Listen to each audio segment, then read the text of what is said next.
అందరికీ నమస్తే. గరం గరం వార్తలకి స్వాగతం. ఇయాల కూడా మీకోసం చాలా వార్తలు పట్టుకొచ్చినాం. అంతకంటే ముందుగా హెడ్లైన్స్. దయ్యం పట్టిందని ఇంటాయననే పొట్టు కొట్టింది భార్య. భయంతోని గజగజ వణికిండు భర్త. పిల్లల కండ్లల్లా సారు పోసిండట కారం. ఏం పుట్టింది ఆయనకు రోగం? వినాయకుడు వెలిసిండట రాయి కింద. ఊరందరూ పోయి మొక్కుకున్నారు గుండె నిండా. నీళ్ళ మీదనే పంట తీస్తుండు కునుకు. ఈయనకు కొంచెం కూడా లేనట్టే ఉన్నది బెనుకు. భార్యను భర్త కొట్టిన, భర్తను భార్య కొట్టిన ఈ రోజుల్లో కామన్. చిన్న పొరలు చాక్లెట్లు కొనుక్కున్నంత ఈజీగా ఆలు మగలు కీసులాడుకుంటున్నారు. ఇది వరకైతే భర్తల డామినేషన్ ఉండి భార్యలనే ఎక్కువ కొట్టేటోళ్ళు. కానీ ఇప్పుడు భర్తలనే భార్యలు ఎక్కువ కొడుతున్నారులా. కొట్టుడు కాదు, 2 నెలల కింద అయితే చాలా మంది చంపేసిండ్రు కూడా కదా. సరే అదంతా ఇప్పుడు ఎందుకు గాని ఇటు చూడుండ్రి, ఒక భార్య భర్తను ఎట్లా కొట్టిందో. ప్రపంచంలో ఏ భార్య చేతిలా ఏ భర్త తిననన్ని దెబ్బలు తిన్నాడులా. ఇగో గిడ ఒళ్ళంతా కయ్యం చేసుకున్నా అన్న. మామూలుగా కొందరు భార్యలు కొడితే భర్తలకు వాతలు మాత్రమే కనబడతాయి, కానీ ఈడ మాత్రం మొత్తం వాతలే కనబడి అక్కడక్కడ వాతలు పడని శరీరం కనబడుతున్నది. మరి ఇంతగానం వాతలు పడ్డాయంటే ఎట్లా కొట్టింది అని డౌట్ పడుతున్నారా? ఇగో ఇట్లా కొట్టింది. క్షమించు, తప్పేమి.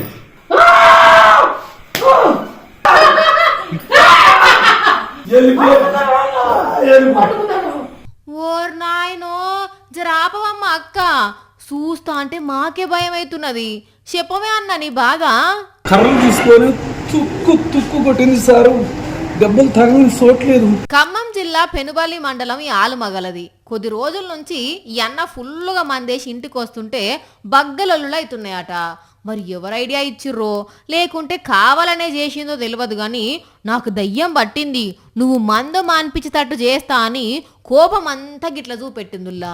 మరి గింతగానం కొడుతుంటే ఆపకుండా వీడియో తీసింది ఎవలో ఏం కథనో గాని నోట్ల గుడ్డలు పెట్టి రాడ్డుతో కొట్టడం అంటే మామూలు మాటలా. కేసు రాసిరట, విచారణ చేస్తురట. కానీ ఎందుకో ఈ నడమ కొందరు అక్కలు పెనిమిట్లను పొట్టు కొడుతున్నారు. అస్సలు అర్థమైతలేదు. సోషల్ మీడియా వాడకం పెరుగుడంటే పెరుగుడు పెరిగిందుల్లా.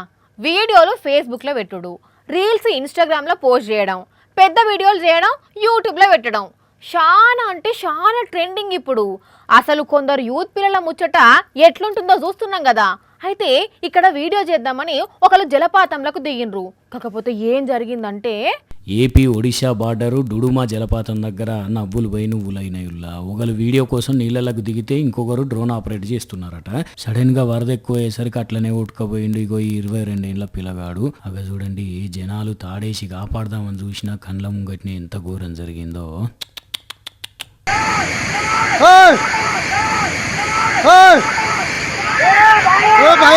మరి అన్న నీళ్ళకి దిగినప్పుడు తక్కువ వరద ఉన్నదో లేకుంటే దిగినాకనే వరద ఎక్కువైందో గాని ఇంతవరకు మనిషి దొరకలేదట. అంటే ఇక ఇక్కడనేమో ఇట్లయితే గీ అక్క చూడండి నీళ్లు ఎంత రువ్వడిగా వారుతుంటే ఎట్లా దాటిందో.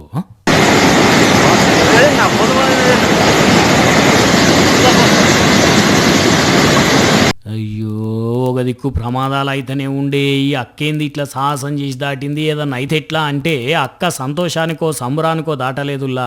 ఒక 2 నెలల పాపకు ఇంజెక్షన్ ఇవ్వడానికి పోయేది, అందుకని ఇట్లా ప్రాణాలను పనంగా పెట్టింది. హిమాచల్ ప్రదేశ్ లో కురుస్తున్న భారీ వర్షాలకు వీళ్ళ దగ్గర రోడ్డు కొట్టుకపోయి దారే లేకుంటయిందట. అయితే ఎట్లనన్నా చేసి పాప ప్రాణాలు రక్షించాలని ఇట్లా పోయిందన్నట్టు అక్క. కానీ అక్క ఏదో మంచిగా దాటినావు కాబట్టి అందరు మెచ్చుకుంటారు, కానీ ఏమన్నా ఇటమటం అయితే ఎట్లుండు పరిస్థితి ఏంది? ఇప్పటికైనా వరద తగ్గినాకనే దాటిరా అక్క. కానీ చూసినరా నువ్వులా, కొందరేమో సంతోషానికి నీళ్ళకి దిగి ప్రాణాల మీదకి తెచ్చుకుంటుంటే కొందరేమో ప్రాణాలను రక్షించేందుకు వాళ్ళ ప్రాణాలు పనంగా పెడుతున్నారు. ఇట్లా జరుగుతున్నాయి లోకం మీద.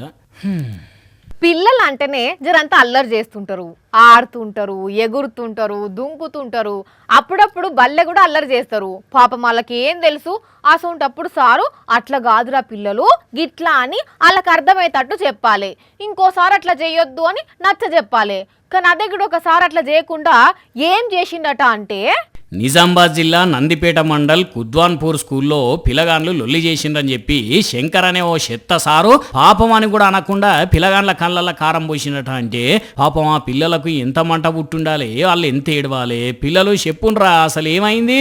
అల్లరి చేసి కంట్లలో కారం పోసిండు శంకర్ సారేమో కంట్లలో కారం పోసిండు. గాలి చేస్తే సారు కంట్లలో కారం పోసి కళ్ళలనే కాదు చెవుల్లో కూడా పోసిండట. 3వ తరగతి చదువుతున్న పిల్లగాళ్ళు వీళ్ళు ఇంటికి పోయినాక ఏడుచుకుంటా, అమ్మా మా సారు కళ్ళల్లో కారం పోసిండు అని చెప్పిన వాళ్ళే అమ్మ నాయనలకు ఎంత కోపం రావాలి. ఏంది మా పిల్లలను మేమే ఒక్క దెబ్బ కొట్టము, అసొంటిది ఆయన ఎవరో కొట్టుడేంది అని సీదా బడికి పోయినరట. ఆయన తాళ్ళని చూసి ఆ సారు వారు భయపడి వెళ్ళిపోయిందట. వెంటనే పోలీసులకు కంప్లైంట్ ఇచ్చిండ్రు. ఇక దీని మీద పెద్ద సార్లు కూడా యాక్షన్ తీసుకునేందుకు రెడీ అయ్యిండ్రు. కారం తీసుకుని పిల్లలకు వేసినట్టుగా పిల్లలు వాళ్ళ వాంగ్మూలం చెప్పడం జరిగింది. ఈ సమాచారం అంతా కూడా క్రోడీకరించి ఈ ఎంక్వైరీ రిపోర్ట్ అంతా కూడా ఉన్నతాధికారులైనటువంటి మా జిల్లా విద్యాశాఖ అధికారికి పంపడం జరుగుతుంది. ఇసొంటి సార్లు చేయబట్టి పిల్లగాళ్ళు భయపడి స్కూల్కి పోతారాను. మరి ఆ సార్ ఏవోలో గానీ వాళ్ళ పిల్లల కంట్లో కూడా ఇట్లనే కారం పోస్తూ ఊకుంటాడా? ఉండాలి కొంచెమన్నా. ఎక్కడ దొంగతనం జరిగినా, ఏం దొంగతనం జరిగినా, ఎట్లా దొంగతనం జరిగినా సొమ్ములు పోతాయి కానీ దొంగలు మాత్రం కనబడరులా. వాళ్ళు ఎవ్వరు లేనప్పుడే వస్తారు, ఎవ్వరు కనబడకుండానే పోతారు కదా. అయితే ఈడ మాత్రం దొంగలు బరాబర్గా ఎదురుకొచ్చిండ్రు, దగ్గరికి పిలుచుకున్నారు. వాళ్ళకు తెలియకుండానే చోరు చేసిర్రు. అట్లని వీళ్ళకేమన్నా అనుమానం వచ్చిందా అంటే రాలేదు. అట్లెట్లా చేసిర్రంటే ఇగో ఇట్లా. అందరు దొంగలు దొంగతనంలో డిగ్రీలు చేస్తే ఈ దొంగలు మాత్రం దొంగతనంలో PhDలు చేసిండ్రు. అగ చూడండి ఈ బండోడు ఎట్లా ఇకమత్ చేసి చోరీ చేస్తాడో. కానీ యాక్షన్ షురూ చేయరా, ఇక చూపెట్టు నీ చోరకల. అయిపోయి కథం, టాటా బై బై. అగో ఈడేం దొంగతనం జరిగింది, బండి మీదకించి కింద పడుతుంటే పోయి హెల్ప్ చేసిండ్రు, వాళ్ళు పోయిండ్రు. పాపం ఉత్తపుణానికి దొంగతనం అంట కట్టిండ్రు అంటారా? అయితే ఒక్కసారి మళ్ళా నజరయ్యిండ్రు మంచిగా. ఇప్పుడు అర్థమైంది దానివల్ల దొంగ బద్మాషిగా లేశాలు ఎట్లున్నాయో. ఈడే బండిని కావాలని కింద పడ్డట్టు వంచిండు. కాకుంటే మంచి మనసున్న ఈ అన్న ఉరికేసరికి ఇగో ఈడున్నాడు కదా గోషిగాడు, చిన్నగా ఫోన్ కొట్టేసి అట్లనే బండి ఎక్కిండు. ఖమ్మం జిల్లా వైరాలో జరిగిన దొంగతనం ఇది. జనాలు చూసిండ్రు కదా, ఖమ్మంలో 2 ఏళ్ల నుంచి సేమ్ ఇదే ఉపాయంతో కొన్ని గ్యాంగులు ఇట్లా సెల్ ఫోన్లను చోరీ చేస్తున్నాయట. జర జాగ్రత్తగా ఉండండి, ఎందుకైనా మంచిది. ఇంకో 2-3 రోజులైతే వినాయక చవితి. అప్పుడే చాలా జాగాల్లో మండపాలు వేస్తున్నారు, వినాయకుని విగ్రహాలకు భయానాలు పెడుతున్నారు. నవరాత్రి ఉత్సవాలను ధూమ్ ధామ్గా జరిపేటందుకు అన్ని ఏర్పాట్లు చేస్తున్నారు. అయితే గిడో కాడ ఎవ్వరు విగ్రహం పెట్టకపోయినా దానంతట అదే పుట్టిందట్నుల్లా. ఇక చూడాలే గణపతి భక్తులు మస్తు మంది ఆ విగ్రహం దగ్గరికి పోతున్నారు. తప్పు సప్పులతోని పూలు, పండ్లు, కొబ్బరికాయలు, పూజ సామాన్లు అన్ని తీసుకొని ఊరంతా పోతున్నది కొత్తగా వెలిసిన వినాయకుని దగ్గరికి. ఇంతకు ఆ గణపయ్య ఏడ వెలిసిండో ఎరికేనా? ఇగో ఊరి కొనాకున్న ఈ బండరాయి కింద, ఇట్లా గుట్ట మీద ఉన్న రాయి కింద ఈ గణపయ్య విఘ్నం కనవడంగానే ఊరందరికి ముచ్చట తెలిసి ఇట్లా పూజలు చేసిండ్రు. విఘ్నేశ్వరుడే కొలువై ఉన్నాడు ఆ బండ కింద. మరి దాన్ని చూసి గ్రామ పెద్దలకు, వీడీసీ కమిటీ వాళ్లకు, అలాగే యువకులకు, మా ప్రతి మహిళా సోదరులు అందరూ దాన్ని చూసడం, దాన్ని దర్శించుకోవడం. నిర్మల్ జిల్లా బైంసా మండలం కోతులుగాము ఊర్లో ముచ్చటిది. వినాయక చవితికి ముందే స్వామివారి ఇట్లా కనబడేసరికి భక్తులు మంచిగా సంతోషంగా పూజలు చేయబట్టిండ్రు. చూస్తుంటే నవరాత్రి ఉత్సవాలు జోర్దార్ జరిపేటట్టున్నారు. ఇక ఇక్కడ ముచ్చటి ఇట్లుంటే గిజ్ చూడండి, ఫ్లైఓవర్ బ్రిడ్జ్ కింద ఇరుక్కపోయింది కదా విగ్రహం. మరి DCM నడిపేట ఆయన బ్రిడ్జ్ ఎత్తు చూసుకొని విగ్రహం ఎత్తు కూడా చూసుకొని నడపలేదో, లేకుంటే వలన వాళ్ళ పోనీ దీని కిందికి వెళ్ళి పోదా అని ఎగరేసిండ్రో గాని ఇట్లా నడిమిట్లకు పోయినాక కథల రాకుండా అయింది. హైదరాబాద్ పంజాగుట్టలైన పరిశాన్ ఇది. ఇక నడి సెంటర్లు అయ్యేసరికి ట్రాఫిక్ జామ్ కూడా అయింది బాగానే. అటెంక పోలీసులు మెల్లగా వెనకకే ఓనిచ్చి రూట్ మార్చి పంపినరట. కానీ అన్నలు, తమ్ముళ్ళు, అక్కలు, చెల్లెళ్ళు పెద్ద విగ్రహాలు ఇచ్చేటప్పుడు జర చూసుకోండి. చెట్ల కొమ్మలు, కరెంటు తీగలు, ఇట్లా బిర్జీలు ఉంటాయి, పైలం. మళ్ళా లేనిపోని పరిశాన్ చేసుకోవద్దు, సరేనా? తేనె ఎట్లా తయారైతుందిలా? తేనె ఎట్లా తయారైతుందని గట్లడుగుతావేంది వాని? కందిరీగలు తెట్ట పెడితే తేనె తయారైతుంది. కొన్ని లక్షల కందిరీగలు ఒక దగ్గర తెట్ట పెడితే ఆ తెట్టను మనం దులుపుకొని వస్తే తేనె మన చేతులకు వస్తుంది. అదే తాగుతున్నాం కదా మనందరం. గిట్ల తప్ప ఇంకెట్లా తేనె తయారు కాదని అందరికీ తెలిసిందే కదా. అంటే ఇగో గిట్ల కూడా తయారైతుందట. రైట్. ఇప్పుడు మనం తేనెను ఏ విధంగా తయారు చేసేది చూడబోతున్నాం. ముందుగాల ఒక గ్యాస్ స్టవ్ తీసుకొని దానిపై ముకుడు పెట్టాలి. ఈ ముకుడు పెట్టేటప్పుడే మోతాదుగా నీళ్లు పెట్టి వేడి చేయాలి. ఇంట్లనే గిన్నెలో ఉన్నది సలసలా మసులుతుంటే దాంట్లో కావలసిన పదార్థాలన్నీ వేయాలి. కొద్దిసేపు ఇట్లనే వేడి చేయాలి. ఇంతే, తేనె తయారైపోయింది.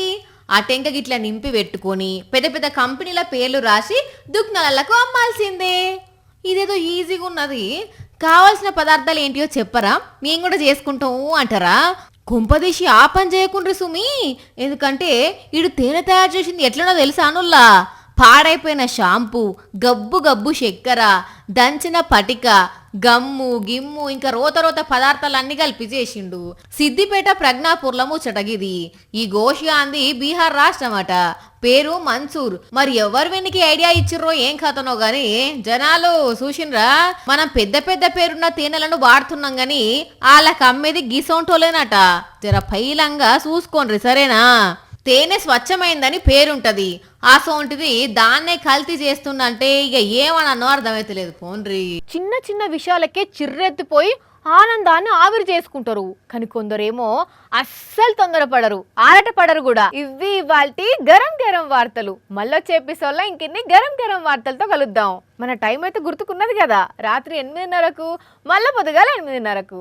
మర్చిపోకుండా చూడుండ్రి. టాటా.